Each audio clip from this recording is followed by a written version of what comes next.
HOA Karen destroyed a helicopter on my property. It was a surprise to her that it belonged to the governor of the state. I had just returned home from a long trip overseas, exhausted but relieved to finally be back.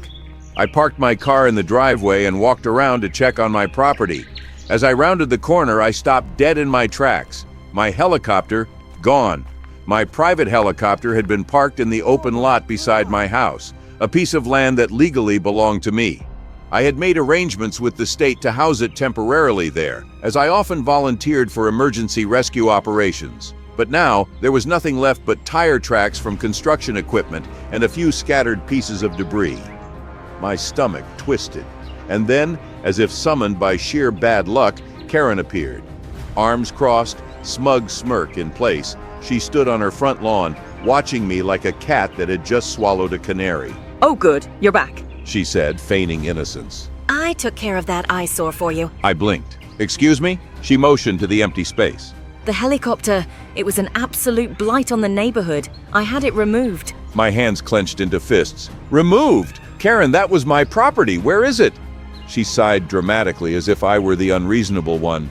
"Gone. Demolished. I had a crew come in and dispose of it properly." My breath hitched. "You demolished my helicopter?" She nodded, completely unfazed. "Well, it's not like you needed it. Besides, the HOA agreed it didn't fit the aesthetic of the community." I stared at her, trying to process the sheer audacity. "Karen, that helicopter wasn't just mine. It was on loan to the state. It belonged to the governor." Her smirk faded. "What?" I took a step closer, my voice dangerously calm. "You just destroyed a government asset, Karen." She swallowed hard. No, that's impossible. It was on your land." I cut her off. "Yes, and I had an agreement with the state to park it here. That helicopter was used for emergency response, search and rescue missions, disaster relief, and you—" I jabbed a finger toward the empty lot. "Just had it demolished." Her face drained of color. I didn't know that." "Did you even check who it belonged to before hiring a crew to destroy it?" I asked, barely restraining my anger.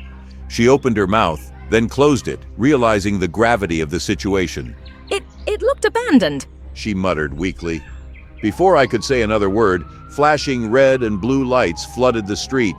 A convoy of police vehicles pulled up, followed by a black SUV. The door swung open, and out stepped a well-dressed man with a stern expression. Governor Mitchell himself.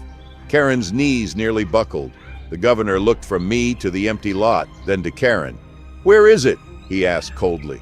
Karen let out a weak, panicked laugh. There must be a misunderstanding." "There's no misunderstanding," I cut in. "She had it demolished." One of the officers stepped forward. "Ma'am, do you realize you just destroyed state property?" Karen's mouth opened and closed like a fish gasping for air. I didn't know, I swear." The officer sighed. "Ignorance isn't a defense." The governor crossed his arms. "That helicopter was valued at over $5 million. I hope you have a good lawyer." Karen let out a strangled noise. Million? Two officers stepped forward. "Ma'am, you're under arrest for destruction of government property," Karen shrieked. "No, this isn't happening." As they cuffed her and read her rights, she turned to me, eyes wild. "You have to help me, I didn't mean to." I simply stared at her, shaking my head. "Maybe next time, don't touch what isn't yours." As they loaded her into the squad car, the governor exhaled sharply, rubbing his temples. "Unbelievable," he turned to me. "We'll be in touch regarding the damages." I nodded. "Understood." As the police convoy pulled away, I stood there for a long moment, letting it all sink in. Just another day in the neighborhood.